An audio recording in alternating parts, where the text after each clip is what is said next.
সম্মানিত ভিউয়ার্স, আসসালামু আলাইকুম। এমএস ওয়ার্ডে প্রফেশনাল টাইপের একটি গোল সিল কীভাবে তৈরি করবেন সেটি আমি আজ আপনাদের দেখাবো। এই সিলটিকে আপনারা প্রয়োজন বোধে বড় এবং ছোট সবই করতে পারবেন। এটি কিভাবে করবেন এটিকে দেখানোর জন্য আমি নিউ পেজে যাই। নিউ পেজে গিয়ে প্রথমে আপনারা ইনসার্টে যাবেন। ইনসার্টে গিয়ে ওয়ার্ড আর্টে চলে যাবেন। এরপর ওয়ার্ড আর্টে যে কোনো একটি টেক্সটে ক্লিক করবেন। ক্লিক করার পর যদি বাংলা হয় আপনারা ফন্টটাকে বাংলা করে নেবেন, সুতুন্নি এমজে। সুতুন্নি এমজে ফন্টটাকে সিলেক্ট করলেন। সিলেক্ট করার পর এখানে আপনারা লিখবেন, আমি লিখলাম প্রতিষ্ঠানের নাম। আমি ঠিক যেভাবে লিখবো আপনারা সেটাই অনুকরণ করবেন। প্রতিষ্ঠানের নাম, এরপর 1 2 দুইটা স্পেস দিয়ে একটা স্টার দিলাম। এরপর প্রথমে চলে গেলাম, সেখানে একটা স্টার দিয়ে আরেকটা দুইটা গ্যাপ করে দিলাম। এরপর নিচে একটা ক্লিক করলাম, আমরা স্থাপিত লিখব। স্থাপিত লিখলাম 1900, যে কোনো একটা সাল দিয়ে দিলাম। এরপর আবার এন্টার দিলাম। এন্টার দিয়ে এখানে লিখব ঠিকানাটা বগুড়া সদর, বগুড়া।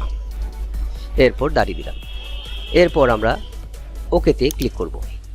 ওকেতে ক্লিক করলে আমাদের সামনে এরকম লেখা দেখাবে। আমরা ফিলটাকে করে নেব ব্ল্যাক করে নিলাম।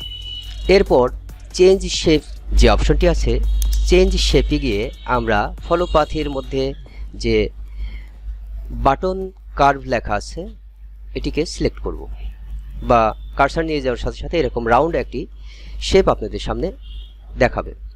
তো ওকে করার পর দেখবেন এরকম লেখাটা দেখাবে। এটাকে আমরা ঠিক স্কোয়ার সাইজ করব। স্কোয়ার সাইজ করার জন্য ফরম্যাট ওয়ার্ড আর্টে চলে যাব। ফরম্যাট ওয়ার্ড আর্টে চলে যাওয়ার পর আপনারা এরকম কলাম সাইজ অপশনগুলো দেখতে পাবেন। সেখান থেকে সাইজে চলে আসবেন। এরপর হাইট এবং ওয়েট লেখা আছে। যে কোনো হাইটকে আপনারা যে কোনো মাপটাকে এটাও নিতে পারেন, কিংবা এটা নিলে এখানে পেস্ট করতে হবে, ওপরেরটা নিলে নিচে পেস্ট করতে হবে। আমরা ওপরেরটা নিয়ে কপি করলাম, নিচে পেস্ট করে দিলাম, তাহলে সাইজটা স্কোয়ার হবে। আমরা ওকে বাটনে ক্লিক করার পর দেখব যে সাইজটা ওকে, স্কোয়ার সাইজ হয়ে গেছে। এরপর আমাদের কাজ হচ্ছে এই যে টেক্সট র্যাপিংয়ে গিয়ে আমরা বিহাইন্ড টেক্সট করে দেব। এরপর এটাকে আমরা সুবিধা মতো একটা জায়গায় নিয়ে গেলাম। এরপর আমাদের কাজ হচ্ছে এর চারদিকে রাউন্ড একটি শেপ দেওয়া। এর জন্য আবার আমরা ইনসার্টে যাই, শেপে চলে যাব। শেপ থেকে এই যে দেখতে পাচ্ছেন যে বেসিক শেপ থেকে চলে যাব নো সিম্বল, এই অপশনটিকে আমরা ওকে করব। ওকে করার পর এইরকম একটা শেপটাকে নিয়ে নেওয়ার পর সুবিধার মতো একটা শেপ নেব। এরপর এটাকে একটু ঘুরিয়ে দেব। শিফট শেপে ঘুরিয়ে দিলে মিডিলের মাপটা ঠিক আসবে। এরপর এর ভিতরে যে শেপ ফিল আছে, শেপ ফিলটাকে আমরা নান করে দেব বা নো ফিল করে দেব, তাহলে টেক্সটগুলো দেখা যাবে। এরপর শেপ আউটলাইন দেব একটু মোটা করে সুবিধাজনকভাবে।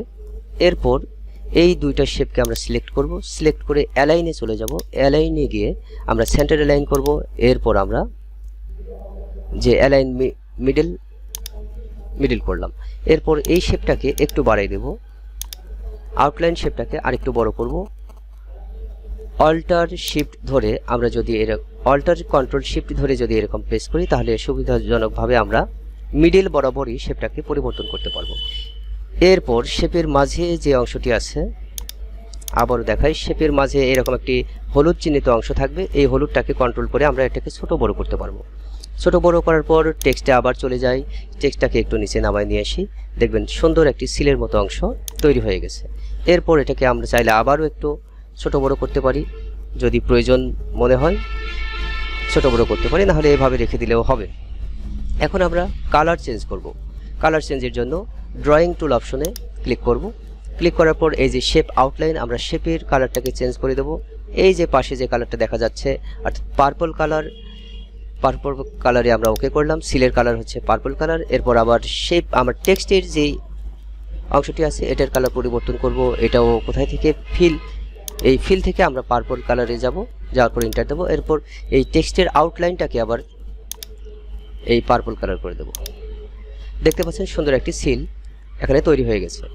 এই সিলটাকে আমি আবারও পূর্বের যে সিল অপশনটি আছে এখানে চলে গেলাম। এটাকে কিন্তু আমি পরিবর্তন করতে পারছি। কিন্তু ছোট বড় আমরা যে কোনো শেপ দিতে পারছি। ঠিক আছে, এটি করার জন্য এটাতে আমরা এভাবে অ্যাপ্লাই করতে পারবো না। অনেকে গ্রুপ করব, কিন্তু গ্রুপ করলেও এটা ঠিকভাবে কাজ করে না। এটার জন্য আমাদের যা করতে হবে সেটা হচ্ছে প্রথমে এখানে ক্লিক করলাম। ক্লিক করার পর শুধু এই যে কার্সার পরিবর্তন হবে, মার্জিনের পাশে গিয়ে ডান পাশে বাম পাশে গেলে ঠিক এরকম সিলেকশন অপশনটি আসার পর আপনারা কি করবেন, কন্ট্রোল এক্স চেপে এটিকে কাট করে নেবেন। কাট করে নেওয়ার পর আমরা পেস্টে চলে যাব, তারপরে পেস্ট স্পেশালে চলে যাব, সেখান থেকে আমরা চলে যাব মাইক্রোসফট ডকুমেন্ট অবজেক্ট। ওকে বাটনে ক্লিক করলাম, এটি অবজেক্ট আকারে আমাদের সামনে শো করবে। এরপর একে ডাবল ক্লিক করব, শেপটিতে ডাবল ক্লিক করার পর দুইটা শেপকে আমরা গ্রুপ করি। দুটো শেপকে গ্রুপ করার পর আমরা এটাকে এক পাশে নিয়ে মার্জিনের এক পাশে নিয়ে যাব। যাওয়ার পর যে বাড়তি অংশটি আছে সেই বাড়তি অংশটিকে আমরা টেনে এই বরাবর নিয়ে আসব। ঠিক রাইট মার্জিনটিকে আমরা নিয়ে এসে ঠিক মিডিল বরাবর রাখবো। এরপর আমরা এটিকে ডকুমেন্টটিকে ক্লোজ করে দেব। ক্লোজ করে দিলে তখন দেখবেন এরকম সিলের মতো একটা অংশ, যেটিকে আপনারা চাইলে ছোট বড় যে কোনোটি করতে পারবেন, ঠিক অনেকটা ইলাস্ট্রেটরের মতো, এবং এটাকে যে কোনো পাশে আপনারা সরাতে কিংবা নড়াতে পারবেন। তো এভাবেই প্রফেশনাল টাইপের গোল সিল আপনারা তৈরি করতে পারেন। এছাড়া অন্যান্য সিলগুলোও তৈরি করতে পারেন।